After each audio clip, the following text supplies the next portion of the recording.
कि राहुल गांधी थोड़े पढ़े लिखे नजर आते थे मुझे, बिल्कुल ही थम्स अप निकले वो तो। असदुद्दीन ओवैसी आसाम त्रिपुरा में इलेक्शन लड़ते हैं। अरे मैं कहां गया भाई आसाम को, ना त्रिपुरा गया मैं। आप जाओ बोलो तो जाता हूं मैं, अब तो मेरे को जाना पड़ेगा। हर अनेक तोते की तरह कोई लिख दिया इनको, स्टेनोग्राफर इनको पढ़ के सुनाते।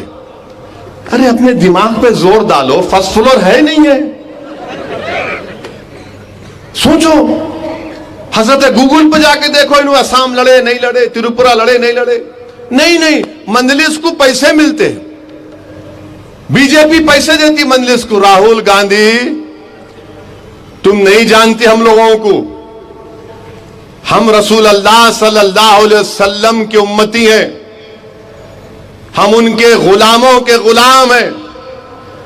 और जमीर बेचना, ईमान बेचना दौलत के लिए हमारी फितरत में नहीं है। शायद तुम्हारे साथ जितने हैं वो करते होंगे, मगर हम आका के उम्मती हैं। हमारे पास जो दौलत है राहुल गांधी तुम्हारे पास नहीं है। हमारे पास सबसे बड़ी दौलत यह है कि हम कमली वाले को अपना आका मानते हैं, वो तुम्हारे पास नहीं है दौलत हो। तुम कौन सी दौलत की बात कर रहे हो? और दौलत की तुम बात कर रहे हो राहुल गांधी, तो क्या जब मैं न्यूक्लियर डील जब हो रही थी 2008 की,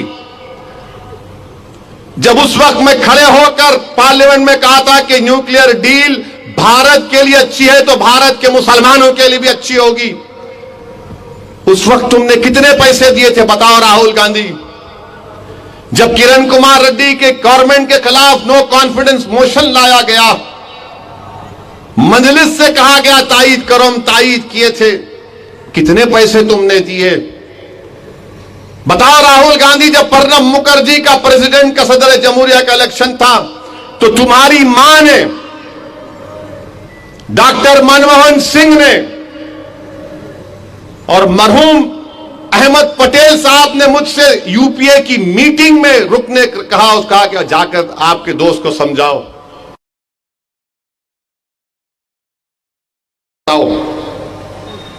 बताओ बोलो कितने पैसे दिए तुम? और तुम अपना इलेक्शन हार गए तो कितने पैसे लेके इलेक्शन तुम हारे राहुल गांधी अमेठी में? तुम 2014 हार गए, 2019 हार गए, तुम क्या पैसे लिए थे बीजेपी से? पैसे लिए या मुफ्त में हार गए तुम बताओ? राहुल गांधी तुम इसलिए कहते हो क्योंकि असदुद्दीन मेरा नाम है, मेरे चेहरे पर दाढ़ी है, सर पर टोपी है, तुम इसीलिए मुझसे कहते हो पैसों से बिक जाने वाला है। मगर तुम्हारा दोस्त वो सिंधिया जो बीजेपी में चला गया, तुम उसको नहीं बोलते पैसे लिए। वो जितिन प्रसाद तुम्हारा दोस्त जो बीजेपी में चला गया, तुम उसको नहीं बोलते पैसे लेकर गया बीजेपी में। तुम्हारा एक मंत्री यूपी का बीजेपी में चला गया, तुम्हारा नाक का बाल था, तुम उसको नहीं कहते भी पैसे लिए। मगर क्योंकि मेरा नाम असदुद्दीन है, चेहरे पर दाढ़ी है, सर पर टोपी है, तो तुम पैसों का इल्जाम लगाते हो मुझ पर। लगाओ राहुल गांधी, यही सर पर टोपी पहनने वाले और चेहरे पर दाढ़ी रखने वाला तुमको बताएगा इसकी कीमत क्या चुकाना पड़ेगा तुमको। इस तेलंगाना के इलेक्शन में तुमको मालूम होगा। तुम हमको बोलते हो, तुम हमको बोलते हो मगर इनको नहीं बोलते। अच्छा, जब बात पैसों की आई राहुल गांधी, तो तुम्हारा तेलंगाना का सदर क्या वीडियो नहीं दिख रहा? वो वोट फॉर नोट का पैसे ले रहा था,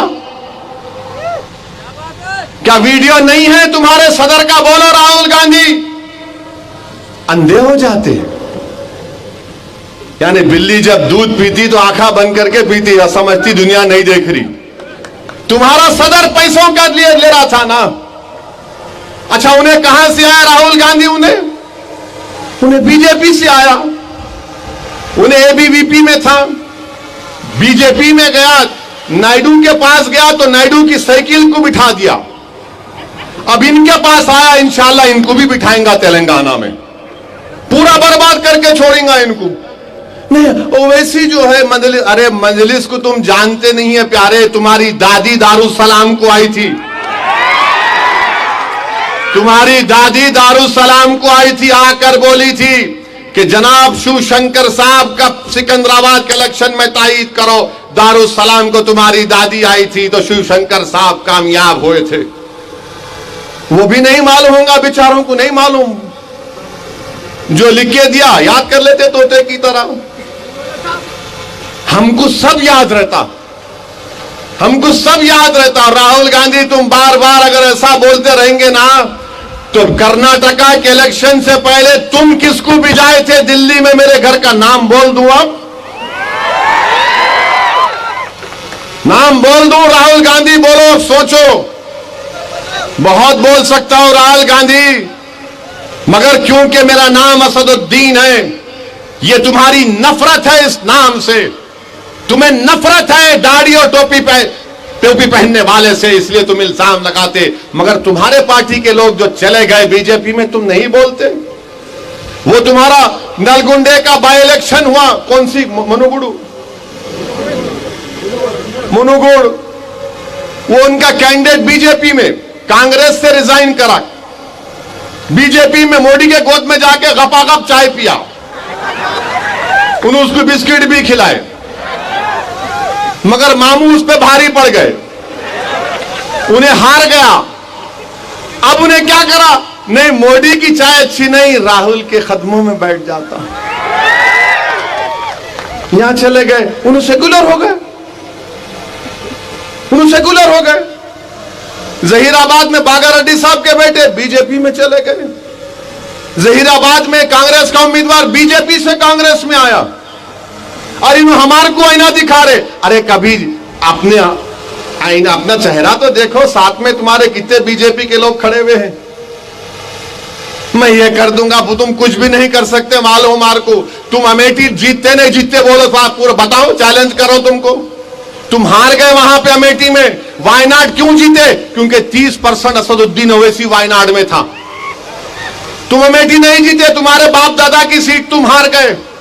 तुम सेकुलरिज्म का दर्श मत दो राहुल गांधी। अगर बोलना शुरू करूंगा ना, तो मैं फिर से कह रहा हूं, कांग्रेस आरएसएस की मां है। कांग्रेस आरएसएस की मां है, इसलिए इस कांग्रेस को, जो आरएसएस की मां है, मामू को जिताना है। मामू को जिताए तो ये कांग्रेस जो आरएसएस की मां है, इनको हार होगी। अभी बहुत से लोग आएंगे, बहुत सी बातें करेंगे। मैं सिर्फ इतना ही कहूंगा कि यहां पर दुब्बाक में जो प्रभाकर रेड्डी पर कातिलाना हमला हुआ, मैं उसकी मजम्मत करता हूं। क्यों कांग्रेस का आदमी मारा प्रभाकर रेड्डी को? राहुल गांधी, आप नहीं बोलेंगे? अरे आप तो वायलेंस को देख चुके हैं ना। आपकी दादी शहीद हुई, आपके वालिद को मार दिया गया, और आपका पार्टी का आदमी प्रभाकर रेड्डी को चाकू मारता है, उसकी एक आंख को निकाल दिया जाता है। बोलो इस पर तो कुछ बोलो। राहुल गांधी नहीं बोलेंगे, दिखता नहीं कुछ, मगर मजलिस को गाली देंगे। 28 नवंबर तक आप एक ही बात सुनेंगे, मोदी आएंगे, स्टीयरिंग इनके हाथ में है। राहुल आएंगे, और वैसी बी टीम है। राहुल गांधी कोई बी टीम वी टीम नहीं है। अगर तुम बी टीम बोलेंगे तो तुम कौन सी टीम के? मैं बोलूं तुमको? तुम कहां से आए बोलूं मैं तुमको? बहरहाल मैं तो बोल चुका हूं, राहुल गांधी आओ हैदराबाद में मुकाबला करो मेरा पार्लियामेंट इलेक्शन में। क्यों ये बातें करते? आओ हैदराबाद में पंजाब जमहूरी तरीके से देख लेंगे। अरे तुम यहां वहां फिर के बोलते, आओ ना हैदराबाद को मुकाबला करो मेरे से। आओ, सबको आओ, तुम्हारा खानदान को, तुम्हारी आरएसएस को, सबको आके मुकाबला करो। अब पूरे तेलंगाना में किसी के पीछे नहीं पड़ रहे, इनको खाली एक ही दूल्हे भाई दिख रहा, वो ऐसी मंजलिस, वो वैसी मंजलिस। बहरहाल मेरे अजीज दोस्तों और बुजुर्गों, मेरी आपसे गुजारिश है कि मुत्तहिदा तौर पर अपने वोट का इस्तेमाल करिए। बीजेपी तेलंगाना में कोalition चाहती है, हरगिज होने मत दीजिए। यहां पर तीसरा प्लेयर है, कुव्वत आपके पास है, तवाजुन आपके पास है, बैलेंस आपके पास है। मेरी इस बात को गौर करिए और यहां से मामू की पार्टी के उम्मीदवार को कामयाब करिए। बहुत बहुत शुक्रिया। अस्सलाम वालेकुम व रहमतुल्लाहि व बरकातहू।